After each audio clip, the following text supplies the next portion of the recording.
హైదరాబాద్ లో జరగబోయే మనీ మంత్ర money manifestation classes కి ఇప్పుడే కాల్ చేసి రిజిస్టర్ అవ్వండి. పిల్లలకైతే చాలా సార్లు కలిశారు. మరి పిల్లలు ఆ ప్లేస్ లో అంతా చెడిపోవడం అలా ఉంది మేడం. పిల్లల పరిస్థితి కూడా అసలు బాగాలేదు. బాగా ఇమ్యూనిటీ పవర్ తగ్గిపోతుంది పిల్లలకి. మరి ఇలాంటి మెడిసిన్స్ ఎందుకు ఇస్తున్నారు అంటే కొంచెం చిన్న మేడం అట్లా అని చెప్పి చేపిస్తూ ఉన్నారు. చూపించాను మేడం, డాక్టర్ దగ్గర చూపిస్తే డాక్టర్స్ అన్నారు కదా, ఇవి కేసు పెట్టండి, వాళ్ళు మైనర్ కదా, పిల్లల పరిస్థితి బాగాలేదు. నమస్తే, welcome back to Suman TV. HIV ఉందని తెలిసి కూడా తల్లి కూతుర్లతో అక్రమ సంబంధం. మరి సూర్యాపేటలో గవర్నమెంట్ టీచర్ యొక్క సంఘటన మనందరికీ తెలిసిందే కదా. భర్త చనిపోయిన అనంతరం ఓ మహిళతో సహజీవనం చేస్తూ మరోపక్క కూతుర్లపై కూడా అత్యాచారానికి తెగబడ్డాడు. మరి ఇప్పుడు అతనికి హెచ్ఐవి ఉందని తెలిసింది. ఇప్పుడు ఆ తల్లి కూతుర్ల పరిస్థితి ఏంటి, మరి ఎలా ఉంది, ఒకసారి దాని గురించి మళ్ళీ మాట్లాడుకుందాం. మనతో పాటు ఉన్నారు ఫ్యామిలీ కౌన్సిలర్ రజనీ రామ గారు. మేడంతో మాట్లాడదాం. నమస్తే మ్యామ్. నమస్తే నవీన. మ్యామ్, మనం ఒక వీడియో చేసాం, సూర్యాపేట ఘటన. గవర్నమెంట్ టీచర్ ఎవరైతే ఉన్నారో సహజీవనం చేస్తూ కూతుర్ల పైన కూడా అత్యాచారం తెగబడి హెచ్ఐవి అని తెలిసిందంట. ఒకసారి మాట్లాడుకుంటూ ఇప్పుడు ప్రెసెంట్ సిచ్యువేషన్ ఎలా ఉంది? మీరు అన్నారు దీని మీద మాట్లాడాలి నవీన నీతో మళ్ళీ ఒకసారి కూర్చొని అన్నారు కదా, అంటే ఏంటి, మీకు ఏమైనా ఇన్ఫర్మేషన్ వచ్చిందా? ఇప్పుడు ప్రెసెంట్ వాళ్ళ పరిస్థితి ఏమైనా అంటే అంత ఘోరంగా ఉందా? అసలు ఏం జరిగింది అంటే ఒకసారి. అయితే ఇప్పుడు మీరు చెప్పింది కరెక్టే. ఆ అమ్మాయి పాపం తీవ్రంగా నష్టపోయింది. ఆ అమ్మాయి నాకు ఫోన్ చేయటం కూడా జరిగింది. ఫోన్ నెంబర్ తీసుకొని ఫోన్ చేసి ఒక దగ్గర గంటన్నర సేపు ఏడుస్తూ మాట్లాడింది. ఏంటనంటే మీడియా వాళ్ళు కొంచెం తప్పు ప్రచారం చేశారు, కరెక్ట్ చేయండి మేడం అని నాకు చెప్పింది. ఏంటంటే అతను చాలా ఘోరాతి ఘోరంగా వీళ్ళని అమానుషంగా వాడుకున్నాడు.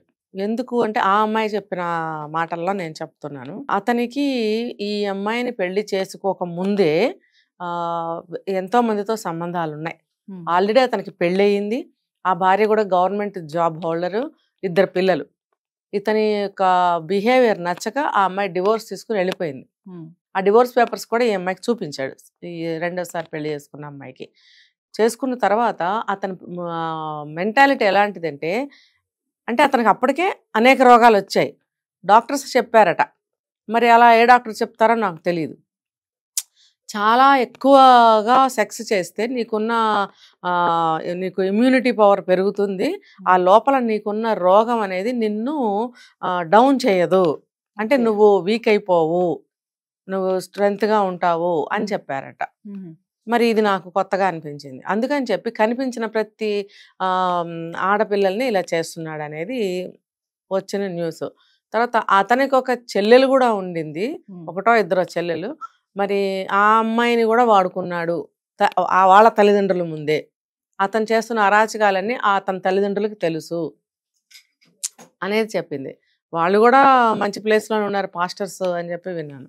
అయితే ఎందుకు ఇప్పుడు మనం మొన్న మాట్లాడుకున్న దాని మీద అసలు ఎందుకు ఈ ప్రవృత్తి, ఇదేంటి ఒక సైకో మెంటాలిటీయా అని మనం ఆలోచించాం.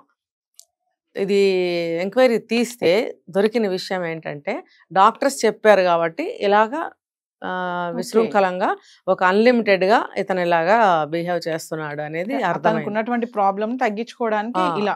ఇంకొకటి, అది ఏ కేటగిరీ వాళ్ళని సెలెక్ట్ చేసుకుంటున్నాడు అని అంటే, వెనక ముందు ఎవరో లేని వాళ్ళు, చదువు సంజలు పెద్దగా లేని వాళ్ళు, కొంచెం భయస్థులు, నోరు ముసుకునికి ఎక్కువ మనకుండా పడుండే వాళ్ళని సెలెక్ట్ చేసుకుంటున్నాడు. అందులో అతను పనిచేసే స్కూల్లో ఉన్నటువంటి ఆయాని కూడా అతను ఇలా చేశాడు. ఆ అమ్మాయికి కూడా ఇట్లానే హెచ్ఐవి, వేరే సెక్స్కి సంబంధించిన రోగాలు ఆ అమ్మాయికి కూడా వచ్చి ఉద్యోగం వదిలేసి వెళ్ళిపోయిందట. తర్వాత ఈ అమ్మాయి 2 కూతుళ్ళు కూడా బలైపోయారు. ఇంకా ఎంతమందితో ఇటువంటి సంబంధాలు ఉన్నాయో, ఎంతమందితో ఇలా తిరుగుతున్నాడో తెలియని విషయం. అంటే ఆ డాక్టర్ అలా చెప్పబట్టి నేను ఇలా చేస్తున్నానని కూడా చెప్తున్నాడట. దానికి అనామకుల్ని సెలెక్ట్ చేసుకున్నాడు అనేది. బాగా చదువుకునే డబ్బు ఉన్నోళ్ళు, మంచి మంచి అమ్మాయిలు పడరు కదా ఇలాంటి వాడికి అన్ని రోగాలు ఉన్నాయని తెలిసి కూడా మరి ఎవరి దగ్గరికి రానిస్తున్నారో తెలియలేదు. అయితే ఈ అమ్మాయికి కొంత సమాచారం తక్కువ తెలిసి ఉన్నా కూడా అసలు వాడి దగ్గర అటువంటి బిహేవియర్ ఉండనే ఉంది. ఈ అమ్మాయి చెప్పడం కొంచెం తేడా అటు ఇటుగా ఉన్నా అతను చేస్తున్నది మాత్రం కరెక్టే. మొత్తం ఈ అమ్మాయిని తప్పు పట్టాల్సిన అవసరం లేదు. అయితే చాలా వరకు దూరం పెట్టింది.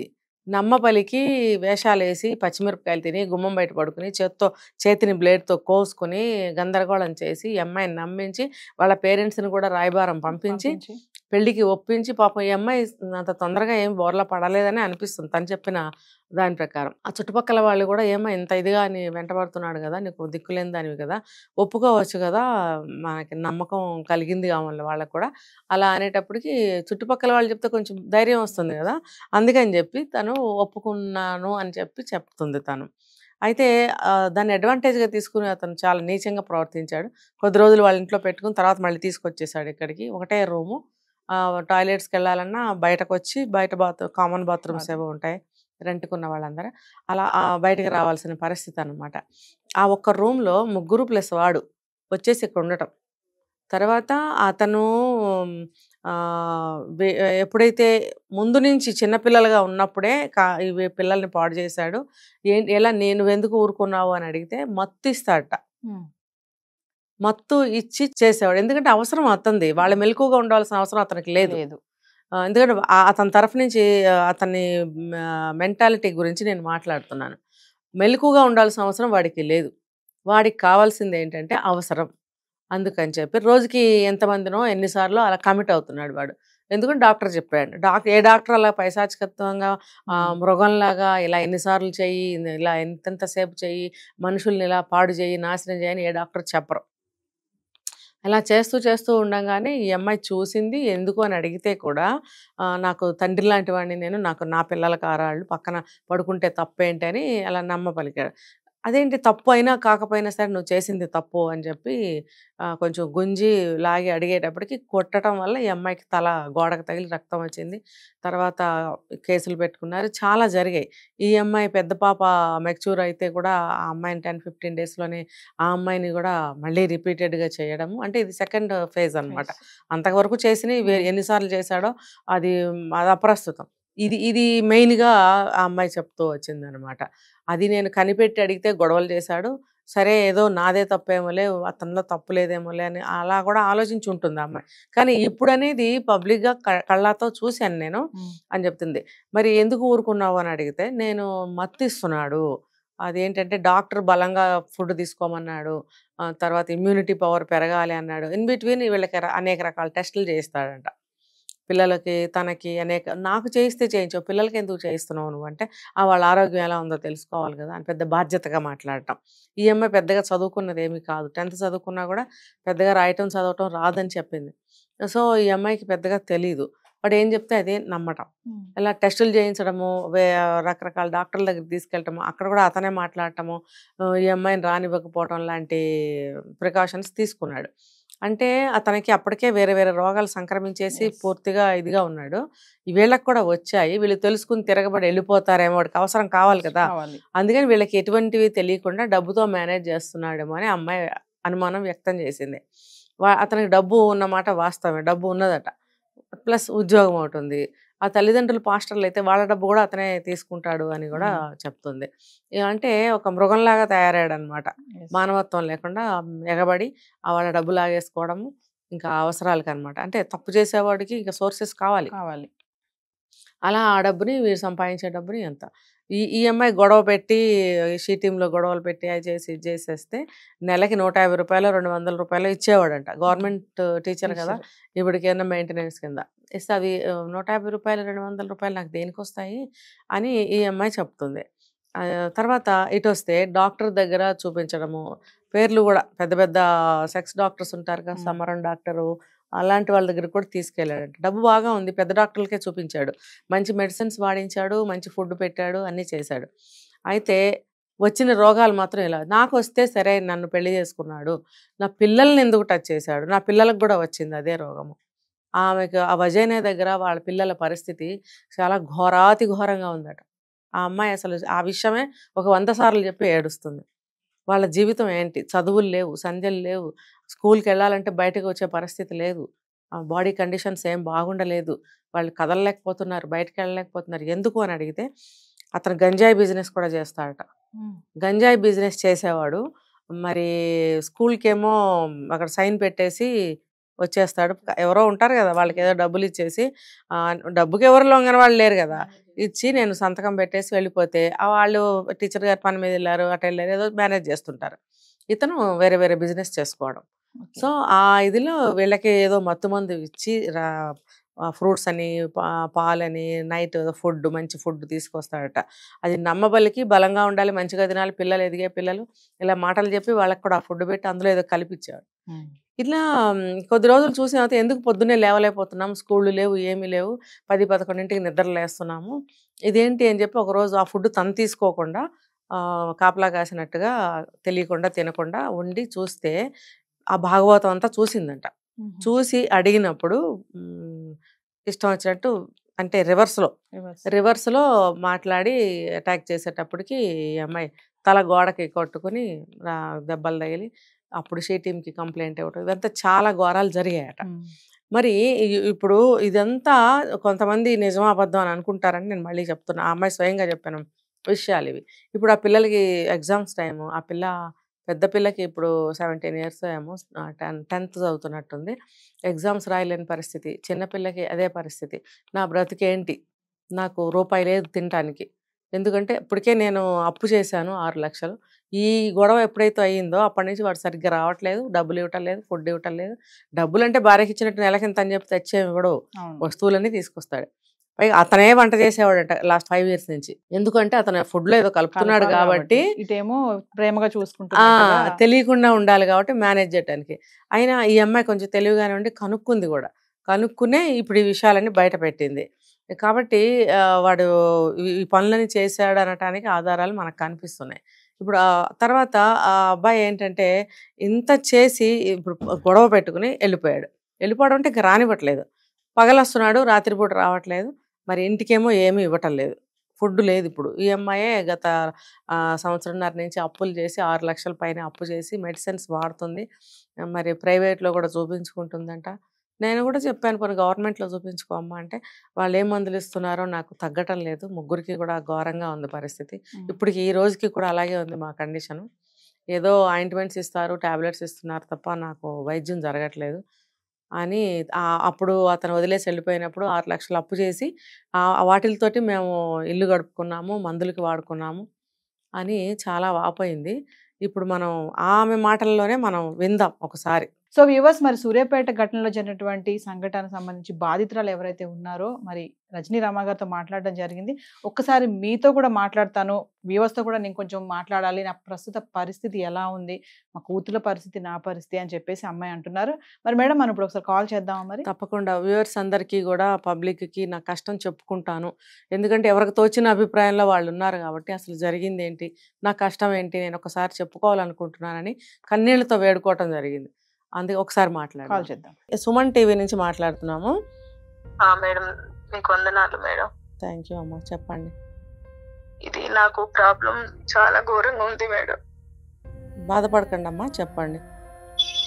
అయితే మేము మాకు ఏ వ్యక్తి అయితే ఇలా చేశారో ఆ వ్యక్తి మీద ఎఫ్ఐఆర్ చేయించాం మేడం.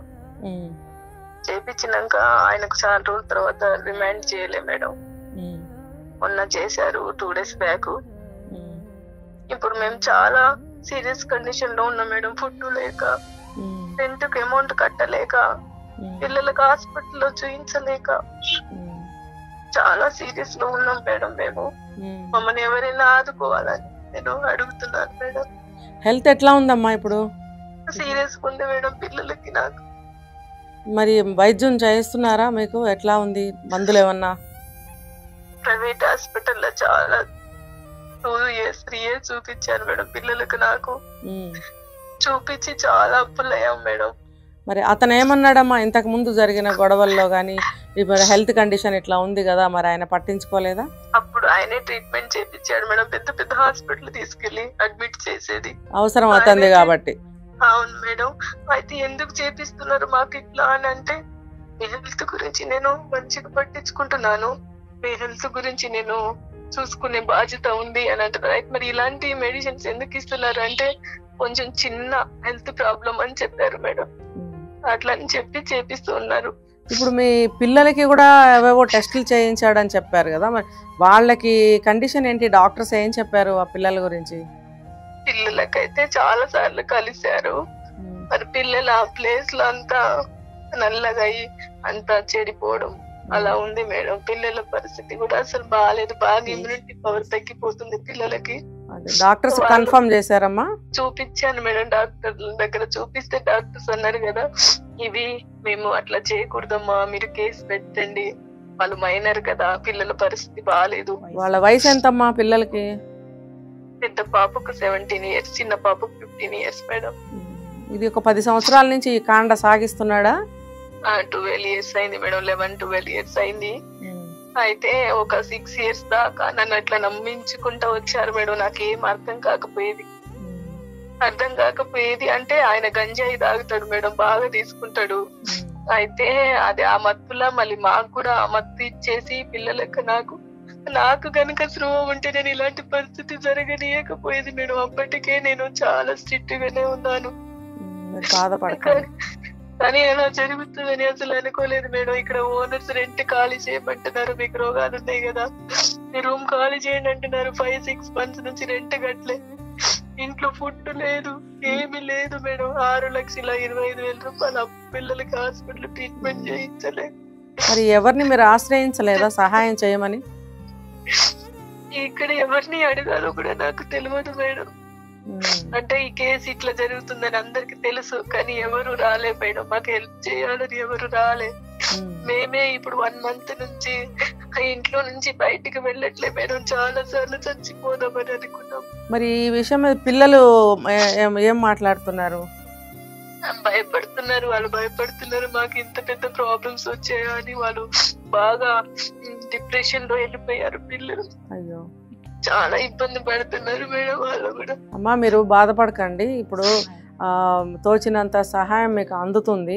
పిల్లల విషయంలో ట్రీట్మెంట్ విషయంలో కూడా నాకు సహాయం చేయాలని అడుగుతున్నారు. నేను కాదు, నా బతుకు ఏదో అయిపోయింది, కానీ పిల్లల బతుకుల కోసం వాళ్ళని కాపాడుకోవాలని వైద్యం చేయించుకోవాలి మేడం. పిల్లలకి వాళ్ళకు మంచి మంచి ఫుడ్ పెట్టాలంట, వైద్యం చేయించాలి మేడం. ప్రజల నుండి కూడా సాయం కోరుతున్నాను మేడం. నేను గవర్నమెంట్ ప్రభుత్వం గురించి కూడా నేను సాయం కోరుతున్నాను మేడం. మాకు మీరు తప్ప ఎవరు దిక్కు లేరు మేడం, మీరే ఆదుకోవాలి మేడం.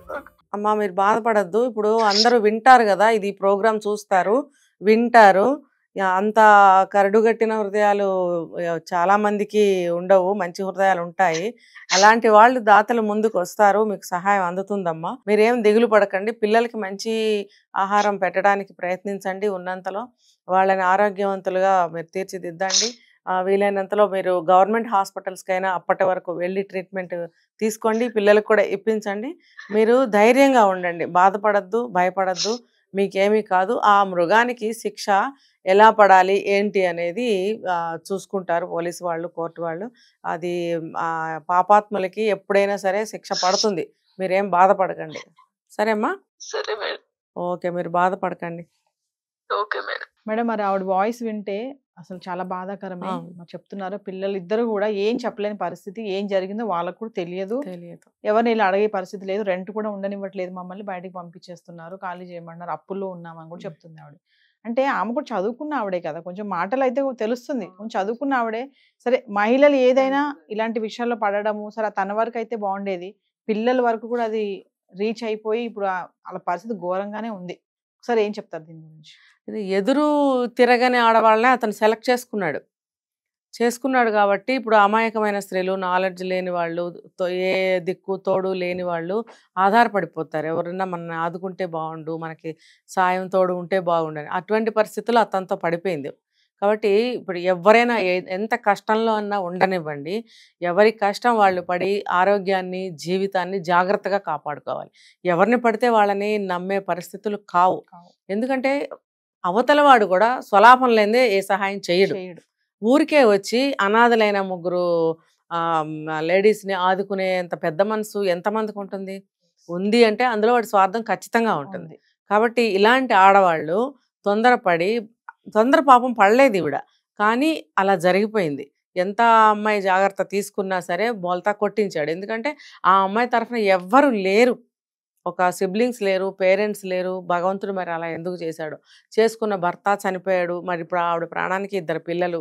ఆవిడకి ఇప్పుడు బ్రతుకు ఎంతో భారంగా తయారైందని చాలా బాధపడుతూ చెప్తుంది ఆవిడ. నిజంగా అది కళ్ళనీళ్ళు వస్తున్నాయి అన్నమాట వింటుంటే ఈ కేసులు. ఎవ్వరూ కూడా మీ కష్టాన్ని మీ సామర్థ్యాన్ని నమ్ముకొని బ్రతకండి అని నేను లేడీస్కి చెప్తున్నాను. ఇలాంటి లేడీస్కి ఇప్పుడు కొంతమంది ఉద్యోగాలు చేస్తారు, బోల్డ్ డబ్బులు సంపాదిస్తారు, వాళ్ళు కాన్ఫిడెంట్గా ముందుకెళ్తూ ఉంటారు. ఎటువంటి సమస్య వచ్చినా మాకేంటి అన్న ధీమాగా ఉంటారు వాళ్ళు. అలాంటి వాళ్ళకి డబ్బే ఎక్కువ సమాధానం చెప్తుంది. కాబట్టి ఇలాంటి వాళ్ళ దగ్గర డబ్బు ఉండదు, చదువు ఉండదు, కాన్ఫిడెన్స్ ఉండదు, ధైర్యం ఉండదు, ఏమీ ఉండవు. ఇలాంటి వాళ్ళు తొందరగా మానసికంగా చితికిపోతారు. కాబట్టి ఇది ఒక గుణపాఠం కావాలి ఇలాంటి ఆడవాళ్ళందరికీ కూడా. సాధారణంగా హౌస్ వైఫ్స్ అందరికీ ఇలాంటి మనస్తత్వమే ఉంటుందండి. ఇలాగా దిగులు పడి, బాధపడి, బెంగపడి, భయపడి, బాధపడి, ఏడుస్తూనే ఉండేవాళ్ళు ఉన్నారు, చాలామంది ఉన్నారు. ఇలాంటి వాళ్ళు ఏంటంటే భర్త అనేవాడు కానీ ఇదిగో ఇలాంటి మోసగాళ్ళు కానీ ఏం చెప్తే అది నమ్మి పాపం అలాగా కష్టాలు సుఖాలు అలా పడి ఉంటూనే ఉంటారు.